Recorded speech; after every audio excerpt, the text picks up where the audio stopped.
Welcome back, everyone. Ready for another deep dive. I'm ready. Always up for a good story, especially a romance. This time, we're taking excerpts from Maggie Dallen's romance novel, Saved by the Crush's Brother.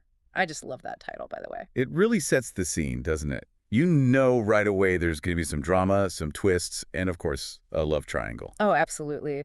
And in this deep dive, we'll be looking at those classic romance tropes, unrequited love, those complicated family relationships, and how sometimes the person you think you want is totally not the person you're meant to be with. And how sometimes the person you least expect, well, let's just say surprises can happen. Definitely. So to set the stage, we've got Avery Townsend, your typical high school senior who's had this massive crush on Alex Leuven practically forever. I mean, years she's been crushing on this guy. Relatable, right? I think we've all had that one person in high school who we just couldn't get out of our heads. For sure. So Avery's finally decided, senior year, this is it. She's going to make Alex see her as more than just a friend. And her strategy. Straight out of those teen magazines. Find common interests, hang out, maybe bake him some cookies. You know, the classics. Yeah, but there's a twist. Their health teacher, Mr. McCluskey, well, he's a bit of a character, decides to shake things up for their midterm project. This is where the baby doll comes in, right? I remember you mentioning that. You guessed it. The students have two options. Either write a 20-page paper, yikes, or, and this is where it gets interesting, care for a lifelike baby doll for an entire week. I can only imagine the chaos that ensued. Oh, it's pure gold. So naturally, Avery, who's a total pro at babysitting, she sees this as her chance. Spend quality time with Alex, show him what a great mom she'd be, the whole deal. Not sure a baby doll is the best way to showcase those skills, but I guess Avery's got to start somewhere. Right. But fate, or maybe Mr. McCluskey, has other plans. Instead of getting to choose their partners, he pairs them up randomly, and guess what? Let me guess. Avery ends up with. Alex. It's like destiny, right? Or at least the start of a very chaotic week. So they both go for the baby doll option. No one wants to write a 20-page paper. Nope. They brave the world of simulated parenthood, and that's how they meet Buttercup. Buttercup the baby doll. Buttercup the baby doll. Now imagine this. The most realistic baby doll you can think of. But also kind of ugly. Like really, really ugly. Oh no, poor Avery. Yeah. She's dreaming of adorable babies and stuck with this. Yep, this constantly crying, not so cute Buttercup.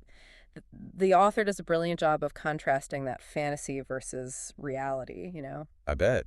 But this is just the beginning, right? There's another key player we haven't even met yet. Oh, you mean Christian? Christian. Yeah. That was Alex's brother, right? The one and only. Now, picture the complete opposite of Alex. We're talking brooding, intimidating tattoos, the whole 9 yards. Interesting. So we've got sunny golden boy Alex and then the mysterious older brother. Yeah. Definitely adds another layer of intrigue. Right. And Avery's first impression of Christian, not great. He's dismissive, grumpy, totally focused on his own frustration with Alex. Sounds like there's some tension between those brothers.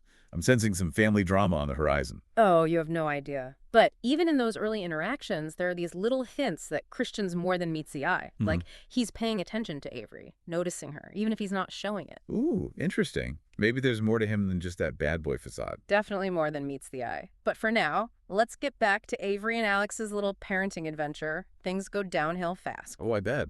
What happens? Well, Alex is, how do I put this? Not exactly father material. Meaning? Meaning he's totally MIA, ignoring Avery's calls and texts, leaving her to deal with Buttercup and those very realistic crying spells. And remember, this isn't just any crying. That baby doll is high-tech, tracking everything. Sleep deprivation, handling mishaps, even neck wobbles. Avery's exhausted, probably covered in spit up. And where's Alex? At a party, living his best life. Wow, that's not cool. I'm starting to see why this Alex guy might not be Mr. Right after all. It's a major turning point for Avery. The whole project was supposed to bring them closer, but it's doing the opposite. She feels used, foolish, like maybe her whole image of Alex was a fantasy. Ouch, that's gotta hurt. I'm sensing a breakdown coming on. Well, with her mom out of town and Buttercup driving her crazy, Avery makes a decision that changes everything. She confronts Alex. She packs up that baby doll, marches right over to Alex's house, ready to give him a piece of her mind. Ooh, this is good. And I'm guessing this is where Christian enters the picture. You know it. and things are about to get very Very. interesting.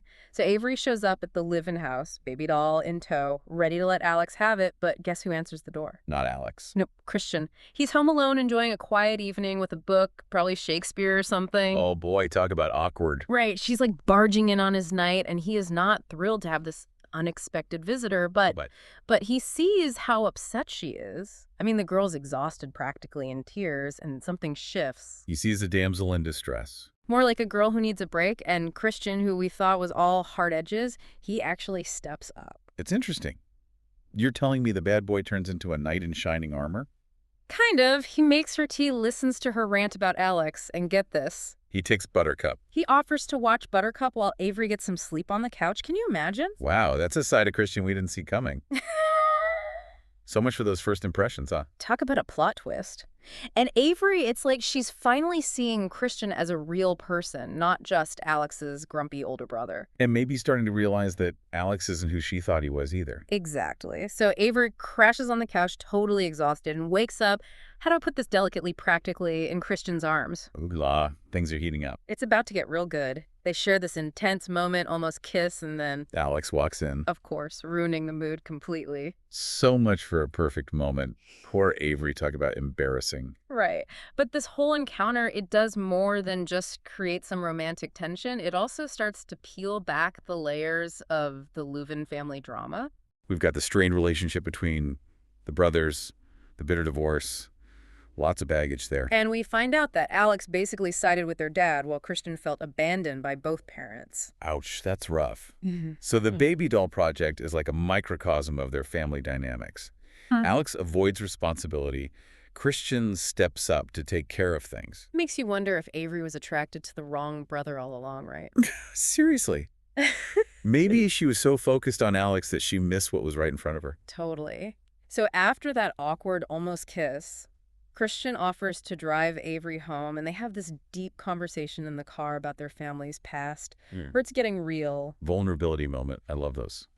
They're finally being honest with each other, seeing each other for who they really are. And when they get back to Avery's house, the tension is off the charts. This is it, the moment we've all been waiting for. Christian, he can't hold back any longer. He basically confronts Avery about her feelings for her feeling for her.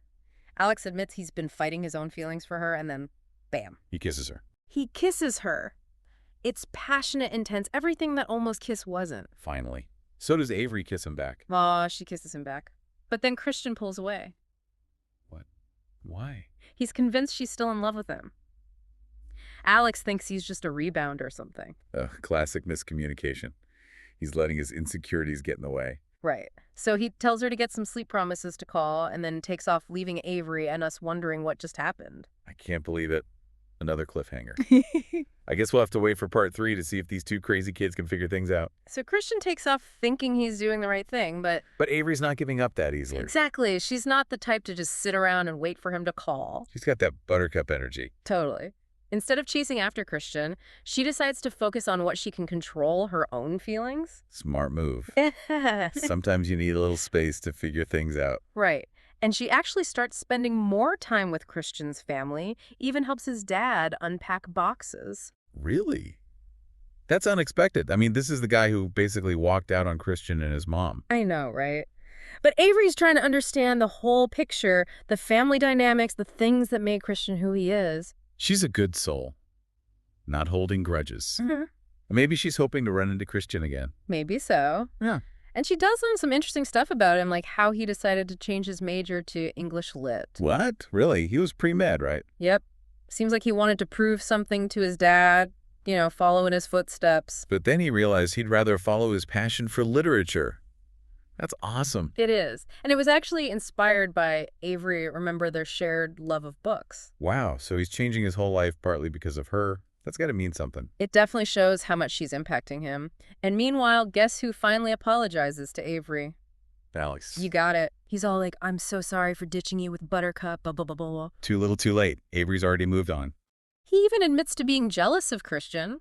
Says he always felt like he was in his shadow.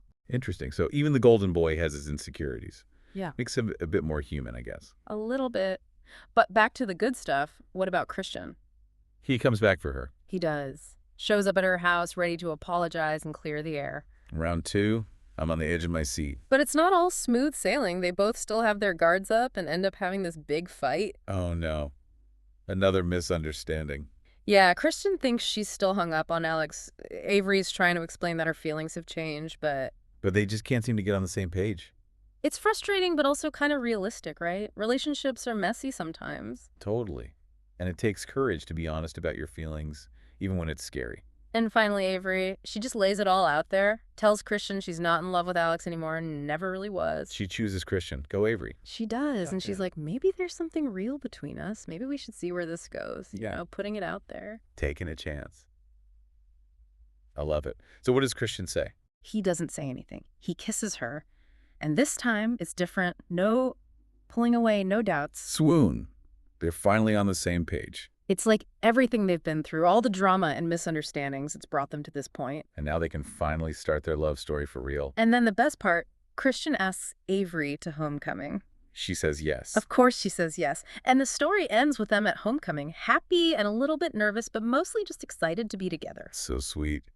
And what about Alex? He seems to be doing okay. Even gives them his blessing. Maybe he's finally matured a bit. And Avery's friend Hazel, she ends up finding love too, right? With that cute athlete she had a crush on. Yeah, it's like everyone gets a happy ending. I love it when that happens. Yeah. So what are your final thoughts on this whole deep dive? I'm still thinking about that baby doll, poor Buttercup. It definitely added a unique twist to the story, right? And I think it's cool how the author used that whole project to explore those deeper themes like self-discovery and the difference between infatuation and real love. Absolutely. Yeah. And it makes you wonder what would happen if Avery had ended up partnered with someone else for the project. Would she have ever realized her feelings for Christian? That's a great question. Something to think about. And it just goes to show that sometimes the most unexpected situations can lead to the greatest discoveries. Thanks for taking this deep dive with us, everyone. We'd love to hear your thoughts on the story, so feel free to share your comments and keep the conversation going. See you next time for another deep dive into the world of romance.